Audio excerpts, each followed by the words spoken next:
अस्सलाम वालेकुम, good morning. महकती morning में बहुत बहुत खुश आमदीद। कैसे हैं आप सारे? ठीक है। मेरी दुआ से ही आज स्टार्ट करेंगे शो।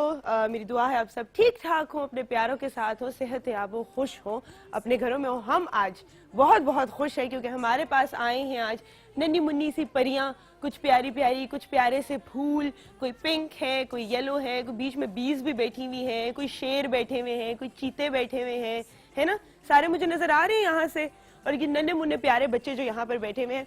संडे को 20 नवंबर को चिल्ड्रंस डे है और ऐसा कैसे हो सकता है कि इतना खूबसूरत दिन जो है वो हम यहाँ पर सेलिब्रेट ना करें।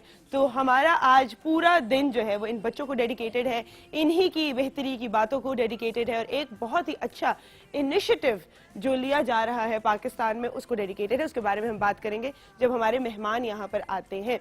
तो आज का दिन क्योंकि बच्चों पे है, आपको पता है मुझे बच्चों से कितना लगाव है और कितनी मैं लंबे लंबे लेक्चर देती हूँ इस बात पे जब भी बच्चों की बात होती है। तो आज बच्चों के लिए एक ही मैं बात करूंगी कि एक मुल्क का मुस्तकबिल, एक मुल्क का फ्यूचर, उसका अच्छा होना, उसका बुरा होना, उसका आगे फ्यूचर में अच्छाई की तरफ जाना, तरक्की की तरफ जाना या ना जाना, ये हमारी यंग जनरेशन के ऊपर डिपेंड करता है।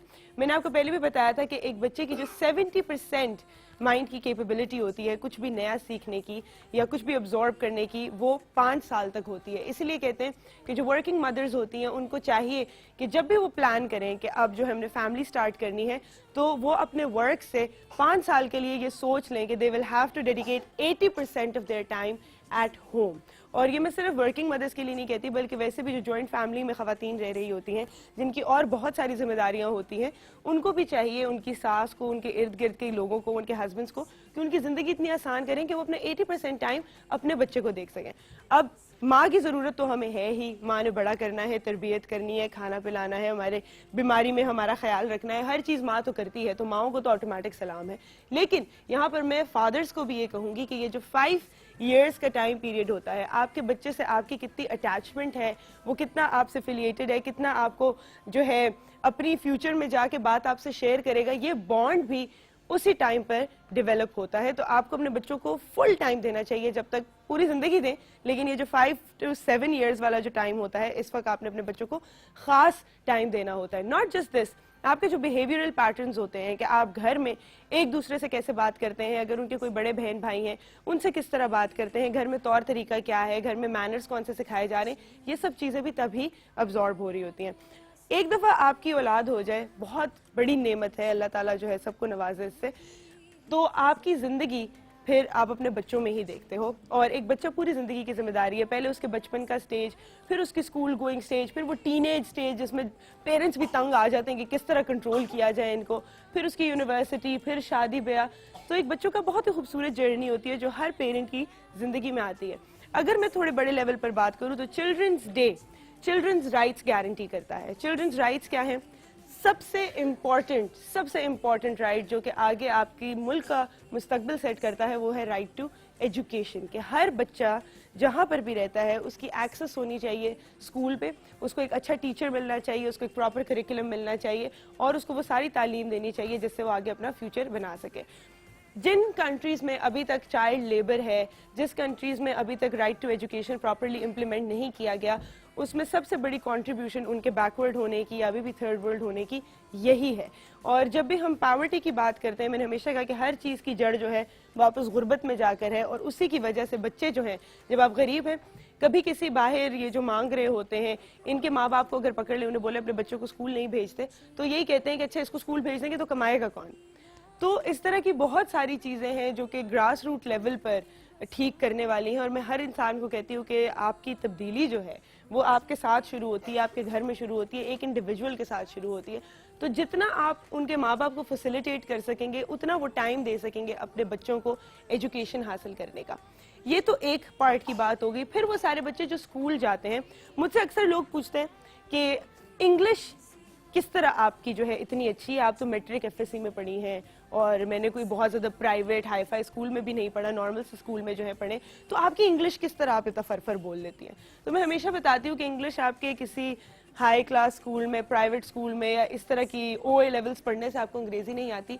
The key to being fluent in any language, किसी भी लैंग्वेज में फ्लुएंट होने के लिए की ये है कि एक